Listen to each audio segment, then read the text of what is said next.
What's good with the YouTube? Y'all already know Big Flocka with the convict's perspective. I'm gonna smash, dash, slide on through with a little bit of energy. Please hit the like, subscribe, comment, do all those things to help support this channel, and hit that bell notification for future fire content. Before we go into this, man, like I said, I have another channel, a convict's reaction. Please tap in over there, subscribe, watch a few videos, comment, like, help support it, man.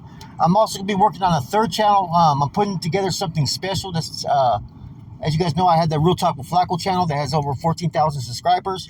I'm gonna be doing something with it though. It's not gonna be just me. I'm trying to get a couple other people that are gonna join it. It may be twice a week, but it's something for you guys to look forward to in the future. I got to get that channel remonetized. As you can tell by the title and thumbnail, we're gonna be talking about the Syndicatos from Texas and the California Mexican Mafia. As it's been known, there's always been issues between the Califas cars, primarily the system, which were mainly MA members, right, and Sureños, and some of the Texas families, right. The NF and Norteños really weren't part of that because there wasn't really that many in the 70s and 80s that were in the federal system, okay.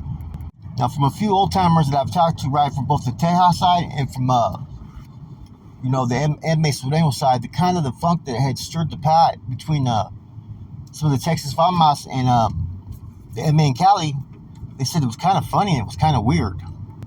Back in the 80s, there was an inmate named Jose Valles, right? He went by the AKA Gato. His whole thing was basically robberies, bank robberies. And he ended up getting a 7-year bid to the feds sometime in the 1980s, like I said. Now, this Vato Gato had previously done time. He had done some state time where he had joined the Texas Syndicate. Now, Gato during that time there was an individual, a convict that was actually with the action. He was with the business. And what I mean by that is that 7-year sentence he turned into multiple life sentences. Now, being that violent of an inmate, you already know where they sent you. They sent you to Marion. At that time, that was the most supermax prison during that time era. It was actually the most secured and feared prison you could go to at that time.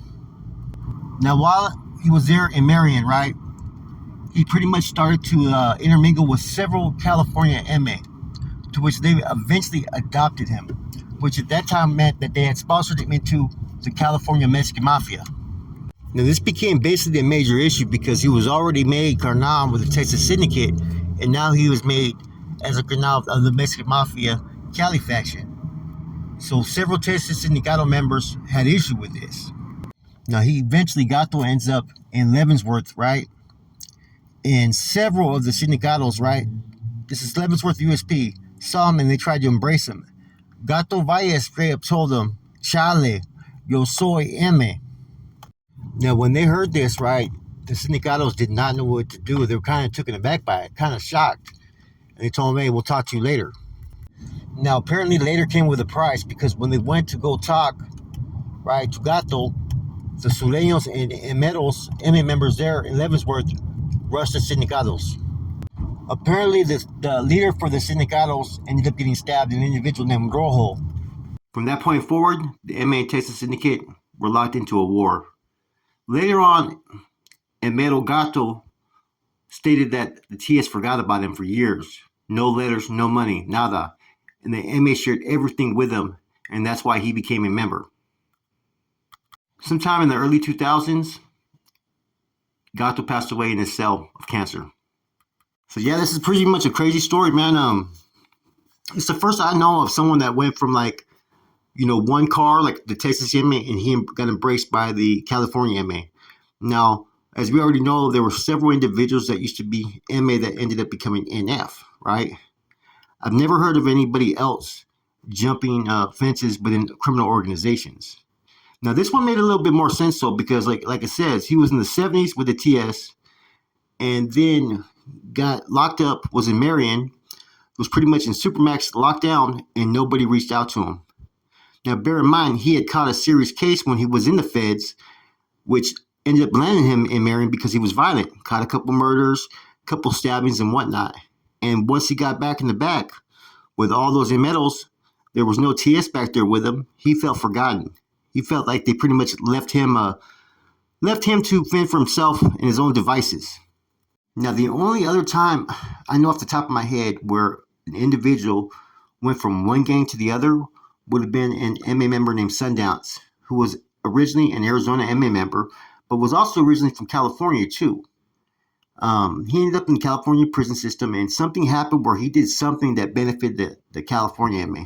I don't know if he was able to hit someone that they wanted to hit or something to where it earned him dual membership to where he was recruited into the California MA.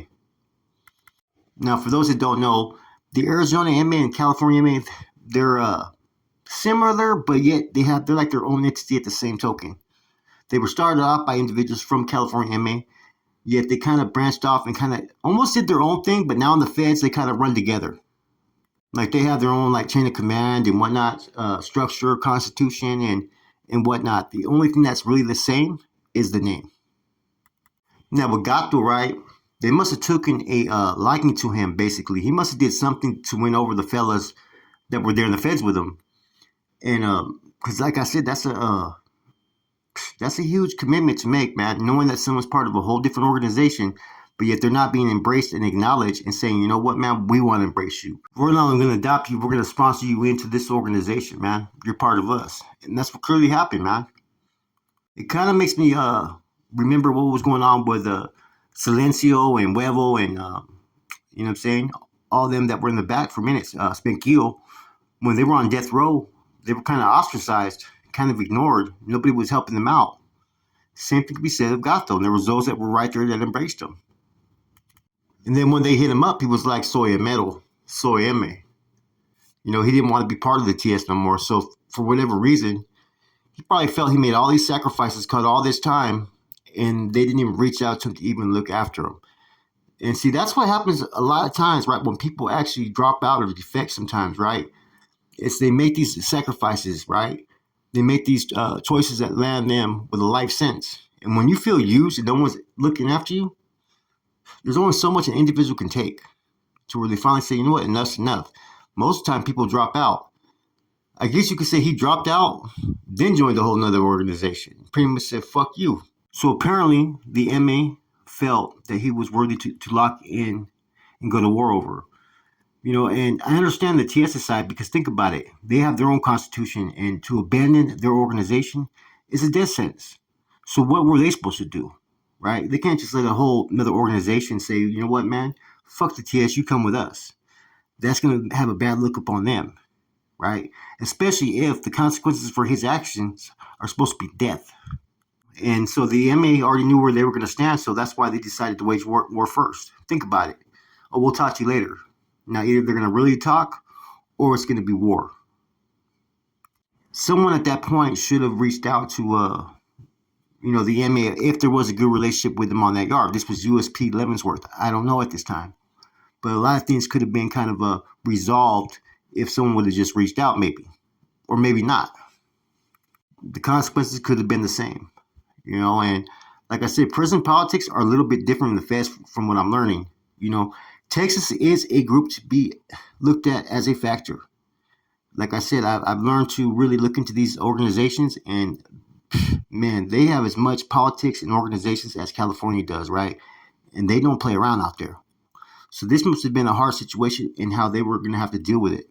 I personally think they made the call they had to make. Fuck it, we're going to go to war then. Because if he's all bad with us, we can't accept you guys, right, acknowledging him as one of your carnales. That said, man, hope you guys enjoyed the spill. Flocking with a convict's perspective, I'm gone.